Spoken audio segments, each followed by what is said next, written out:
हाँ जी, तो स्टूडेंट्स अस्सलाम वालेकुम। तो स्टूडेंट्स ये रहा आपका Newton's divided difference interpolation method. ठीक है जी, आपका लास्ट मेथड है मिड टर्म तक के लिए। तो ये 5वें चैप्टर का बच्चों मेथड है। ये अनइक्वल स्पेसिंग के लिए इस्तेमाल होता है। ठीक है, ये चीज़ आपने याद रखनी है, ये अनइक्वल स्पेसिंग के लिए है। तो देखो वो कहता क्या है, let y is equal to f of x, यानी कि लेट कर लें कि जो वाई है वो फंक्शन ऑफ एक्स पे डिपेंड करता है, be a function at the given points, यानी कि इन पॉइंट्स पे ये फंक्शन एग्जिस्ट करता है। एक्स की वैल्यू देखो नॉट से लेके एन तक, यानी कि 0 से लेके एन तक कुछ भी वैल्यूज हो सकती है, और ये n+1 पॉइंट्स बनते हैं। ये आपको बार बार मैंने बताया क्यों, क्योंकि ये 0 भी बीच में शामिल करे तो n+1 पॉइंट्स हो जाएंगे।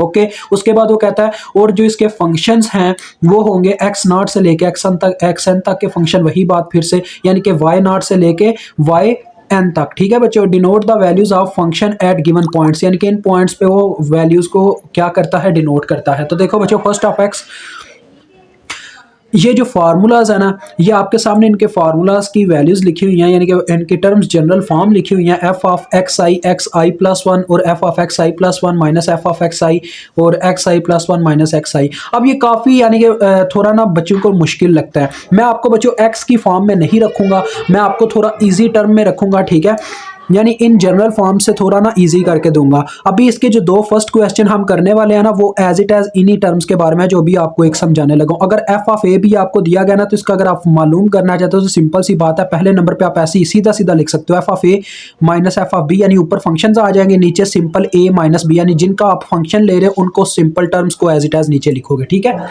आ गई बात समझ में।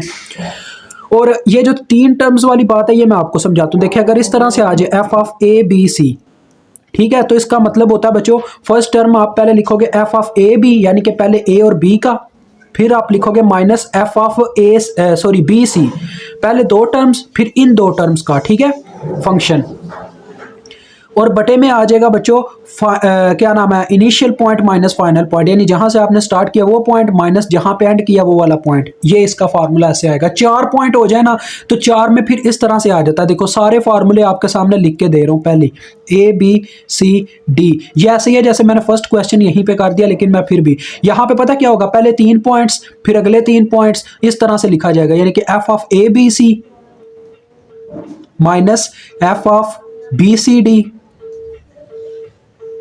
और बटे में आ जाएगा बच्चों वही तरीका, यानी कि initial point minus final point, A minus D आ जाएगा। ये इसका फार्मूला। ठीक है, तो इंशाल्लाह जब मैं नेक्स्ट क्वेश्चन आपको फर्स्ट करवाऊंगा तो आपको समझ आ जाएगी ये फंक्शंस कैसे फाइंड आउट करने हैं, क्योंकि बच्चों ये तो काफी सिंपल है, ये तो आपको शुरू में ही दिए जाएंगे एफ ऑफ ए और एफ ऑफ बी, बट ये थोड़े टिपिकल हो जाते हैं, बच्चों को ये नहीं समझ आती, बच्चे समझते हैं एफ ऑफ ए बी पता नहीं क्या चीज़ है। अब यहाँ पे बच्चे मुश्किल में आ जाते हैं। एफ ऑफ ए बी का बच्चों मतलब है ये जो आपने टर्म ऑलरेडी फाइंड आउट कर रखी होगी ना, वो यहाँ पे ला के आपने पुट करनी है, ये चक्कर है। ठीक है, आप तो समझ आ गई है ना। तो अभी मुझे इजाजत दें, इंशाल्लाह नेक्स्ट क्वेश्चन में आपसे मुलाकात होगी। खुदा हाफिज।